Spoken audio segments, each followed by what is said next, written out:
Get your Moonshine Performance t-shirt from the link in the description. Thanks for watching. Welcome back to Moonshine Performance. I know it's been a little while since we've showed you this car, but old Moonshine's been picked apart and we got all the parts scattered all over the place.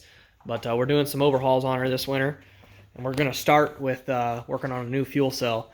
So our old fuel cell is up there, and it broke again. I guess I can show you the feet on it. Let's see, right there and right there. The feet on it broke off, and that was just a no-go. It's not a good fuel delivery system. We've been talking around and asking around a few guys, and they said that if you make something that's kind of tapered and has more of a sump in the back, something that fuel is able shoved back there, and you keep your fuel lines in a straight line, that right there and that right there is for our, we bought a little manifold deal and a filter built in, and keep it in a straight line until you get to the motor, it's going to deliver fuel quite a bit better.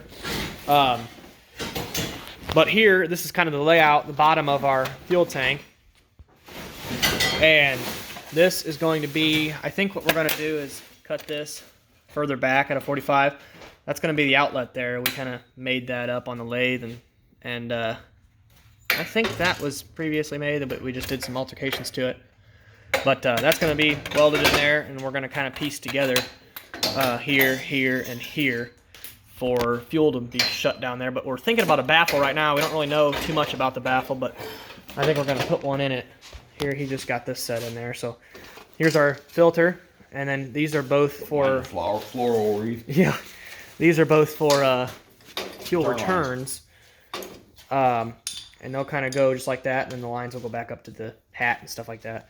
But yeah, so that's laying in there. We're going to use springs to mount this, and we're going to put some rubber down in there so it doesn't gouge anything. And then this, we're going to have to extend this a little bit, but that'll go to the motor or the pump. So I'm going to walk over here. Here's the other part of the fuel cell. We had a buddy bend it for us, and he had a shear as well, so he cut it for us. But we're going to go ahead and weld it together, and please bear with our welding skills. We're both still learning here, and they're not going to be really pretty, but it's going to hold and it's going to seal. And then after we're done, we're going to send this thing off to get anodized. What I'm working on now is a baffle, so I'm thinking I'm going to take this thing, I'm going to clean that up, of course, and bend it a little bit in the middle so it's kind of in a shape just like that. Actually, it would go the other way, so it would go like that. And what that's going to do, I'm going to put it about in the middle, so when you take off, fuel gets ramped around, and obviously all the fuel that's higher than that, over, it'll get ramped around and over back into the outlet. Actually, I'm sorry, this is the back. No, that's the back right there. This is the bigger end, this is the back, that's what'll funnel together. It'll go back there and get pushed into the outlet, and then this side will, or then on the shutdown, when you let off and you throw the chute and you get, negative G's, it'll kind of keep fuel from sloshing forward a little bit, so it'll keep a decent amount of fuel behind this. But like I said, when you take off, it'll still allow, it won't disrupt the flow of fuel. But I'm going to work on cleaning that up and starting to get my settings in for welding this stuff, because I haven't tried on, I think this is 83 thou, like 16 gauge or 14 gauge, one of the two, 83 thousandths. So we're going to start welding on this thing and see what happens. Well, here's the result of the practice weld. If you can see, I didn't have consistent, I stopped I think one time in the middle, but I didn't have consistent, either I was moving around with the torch or the heat was not consistent. But if you can see the gas burn here, basically it's cleaning action. That's not a straight line, and you want a straight line with that white haze. Same on the other side, I believe. Yeah, so it kind of wiggles in and out, but other than that, I mean, it's pretty good weld. The bead formed a little bit, it looks almost like a weld. It looks a little bit decent. And then had a little bit of penetration over here, which is a good thing. I probably need to get it more into the parent metal rather than so much filler. And then I don't think there's any on that side. Let's see if I can flip this thing around a little bit. Yeah, so there's a little bit of penetration. It's hard not to blow through on the corners like that when you're finishing. I try to turn the heat down a little bit and get her done. So I think with that, I'm gonna go ahead and weld that guy in and see how that goes. Well, here she is.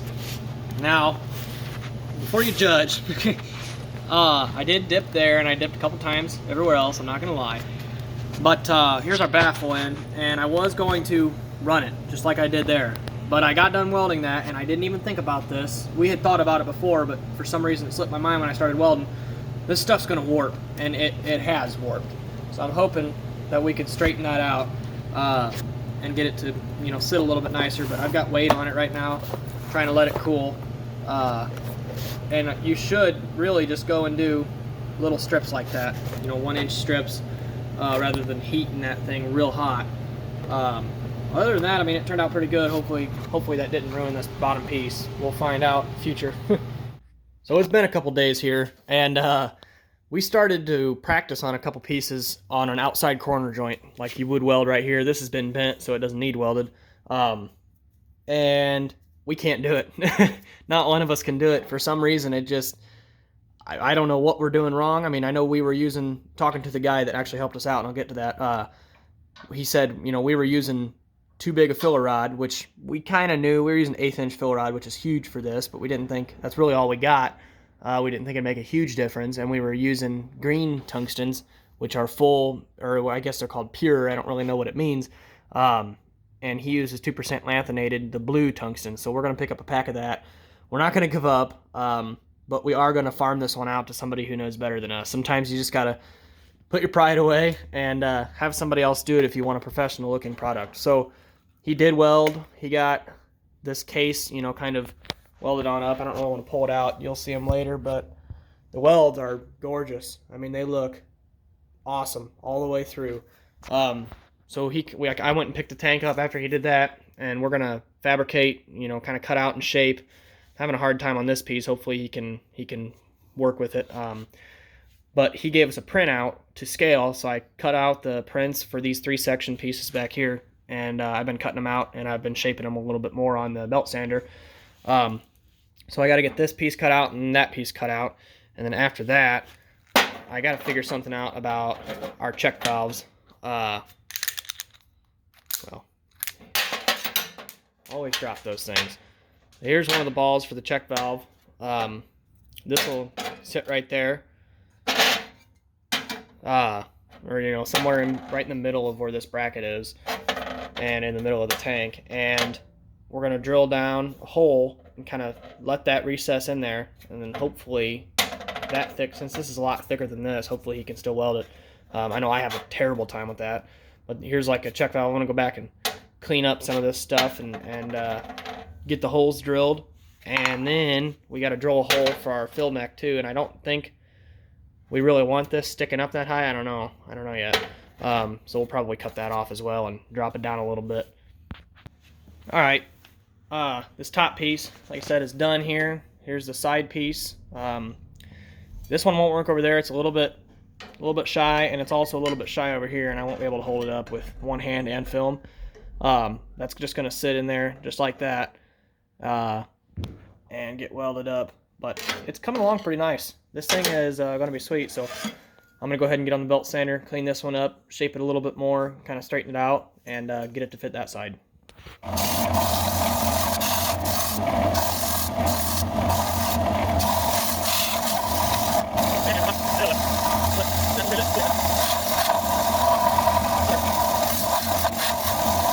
So this second piece here that I cleaned up a little bit, it's a little bit proud up on this top right corner, and it's the same story as the other side where, I'm gonna knock that top piece out of there, where it's not lining up there, but it is too long, so that's about where it'll set. And you can see it didn't line up at the corner on the bung there. So if I take more off, it'll make it a little bit wider, because it'll go back in the angle. So I'm going to see if that works. Well, I've skipped forward a little bit, and there are holes in here.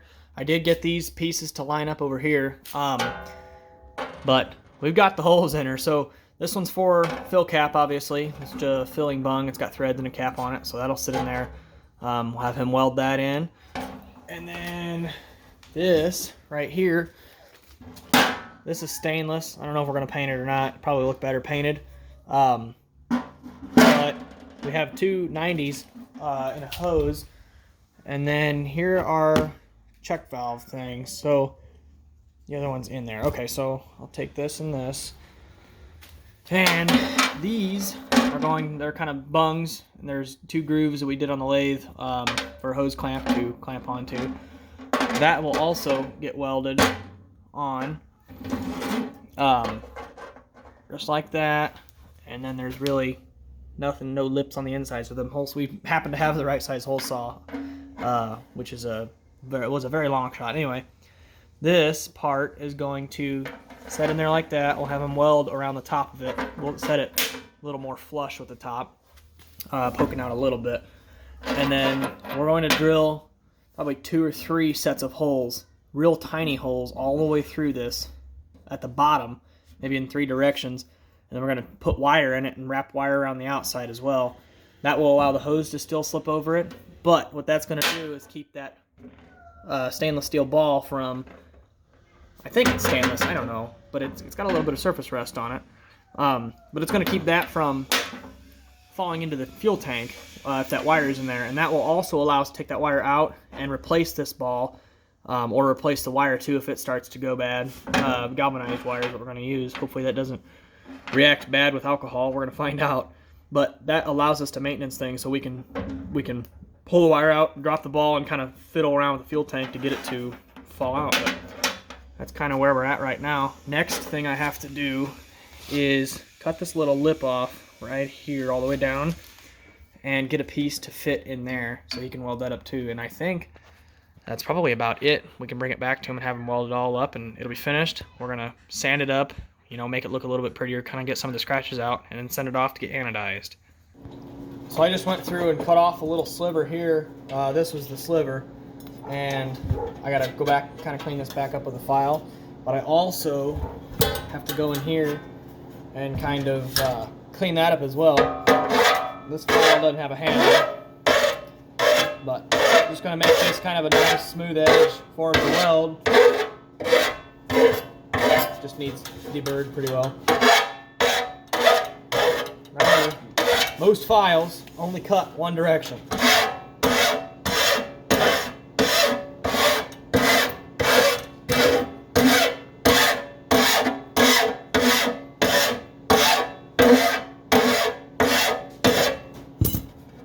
There's still quite a lip in there. It's going to take me a little bit to get through that lip to get it filed off, but this top's looking pretty good. Got to get that off there. I don't really know what I'm going to use yet to get down in. Let's see if you guys can see that. Get down in that hole. I've got a handle deal, if I can find it, like a little deburring tool, but I don't know. It won't stand up in there, and I can't really get it to go around. So we'll figure something out. So here's a little trick that I'd like to share. I took a piece of paper in order to get this measurement here. You could measure it here to here, but it may not be square. And you know, I almost know for a fact that it's not going to be square. So what I did is I took a piece of paper, and if your hands are all black and gross, this works real well. But I just kind of scribed. You just kind of hold the paper on it, and I'll give you a rough estimate. I'm going to cut this out, transfer this mark to, cut it out, and then transfer the mark to a piece of aluminum, just like this, and go around the outsides with a marker, cut the aluminum out, and then that gives me kind of a rough shape, and I'll go back and sand it down on the belt sander for each side to get it to kind of fit in here nice and snug. Just crawled under there and marked out where each of these stops are going to go, and I'm going to use this piece of, I don't know what you'd channel, maybe is what you'd call it, aluminum I picked up at the hardware store, and I'm going to go put a piece here and a piece there.